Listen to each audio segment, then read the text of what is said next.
ስርዓት የሳውዲ ውጭ ጉዳይ ሚኒስቴር ሄደው ደብዳቤ ጽፈው ጠይቀው እነሱ ደግሞ የሳውዲ ውጭ ጉዳይ ሚኒስቴር ለከፍተኛ ፍርድ ቤት ደብዳቤ ጽፎ ከፍተኛ ፍርድ ቤቱ መልስ ሰጥቷል። አሁን ውጭ ጉዳይ ሚኒስቴር ነው ያለው የሳውዲ ውጭ ጉዳይ ሚኒስቴር እና ያንን ለመስማት አሁን ከኮሚቴው ሁለት ሰዎች ጋር ሄደን የተደረሰበትን የመጨረሻ እንትን ለመስማት ማለት ነው። አሁን ያለው የመጨረሻ ሁኔታ ይሄ ነው። ከዛ ውጭ ግን እዛ በዚህም የሚወራውን ነገር እኛ እናውቀውም።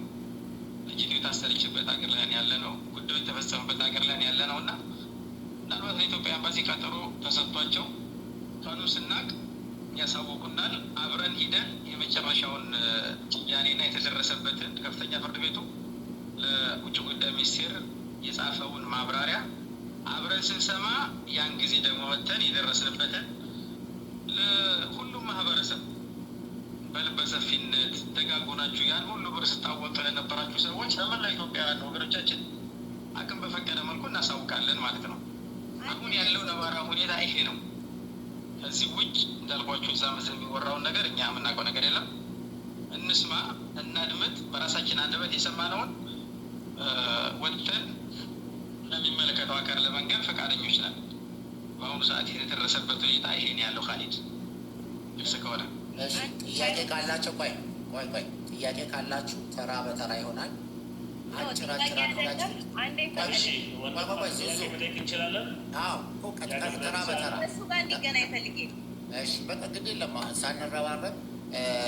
አቡ አፍናን እዚህ አንድ ጠበቃ የሆነ ባለሙያ አለ፣ በደንብ ያው ሀገሩን የሚያውቃልና ስለዚህ እሱ የሚጠይቅህን ነገር እየሰማኸው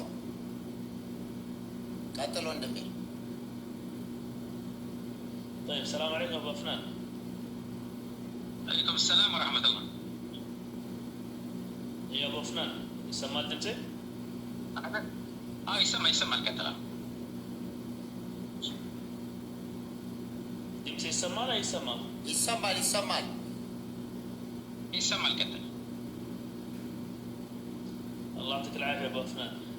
አቡ አፍናን መጀመሪያ እንዳልከው አንተ እሺ እንዳልከኝ አቡ አፍናን ኺጣብ ኻሪጅያ ወደ ሪያድ ኤምባሲ ጽፈዋል። ኤምባሲ በጣም ተንቀሳቀሰ ነው አልክ።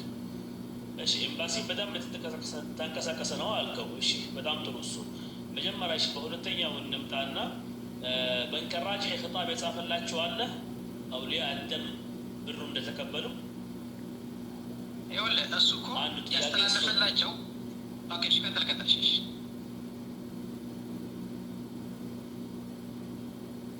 እሺ መጀመሪያ ጥያቄ እሱ ነው። ሰከል ሑኩም ሰከል ሑኩም ይሄ ሰክ አለ ከማሕከማ ያወጣላችሁ ሰክ አለ። እቺ ልጅ በቃ ሁሉ ነገሯ እንደጨረሰች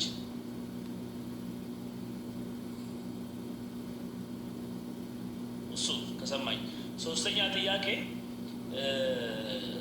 ጥያቄ የአውሊያ አደም በንቀራጭ ሄድ ብቻ ሳይሆን አውሊያ አደምም የተቀበሉበት ብሩን የተቀበሉበት ነገር ካለ እሱ ሶስት ጥያቄዎች ነው የምፈልገው ምላሽ ካለ።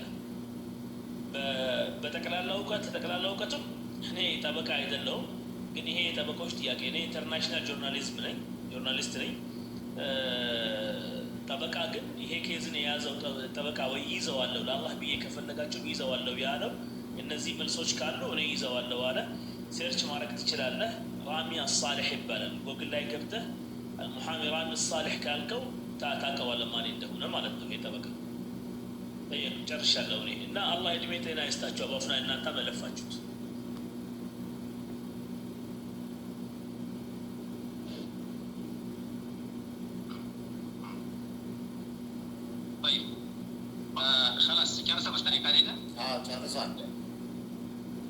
አሁን ያነሳቸው ሶስቱም ጥያቄዎች ለምሳሌ ትራንስፈር የተደረገበት የራጂ ቪሳ ማለት በሌላ ስም እና በሟች ቤተሰብ የተከፈተ ነው።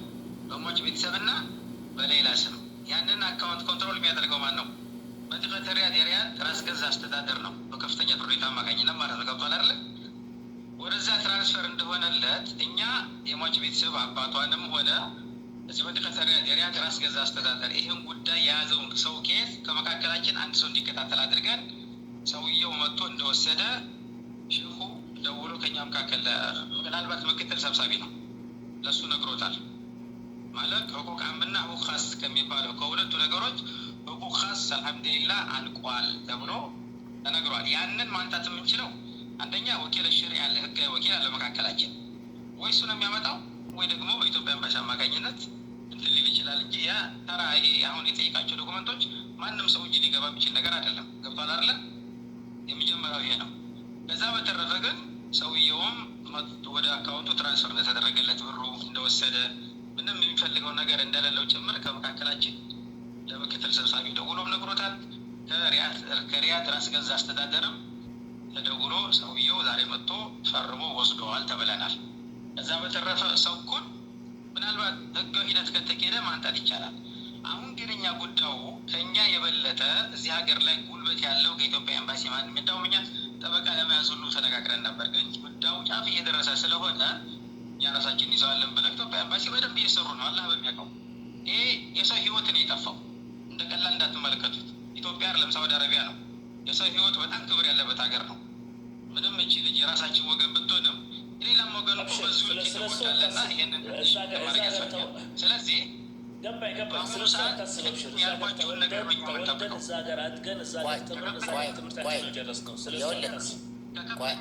እየተደማመጣችኋል፣ እንደዚህ ሳይሆን እየተደማመጣችኋል። በስም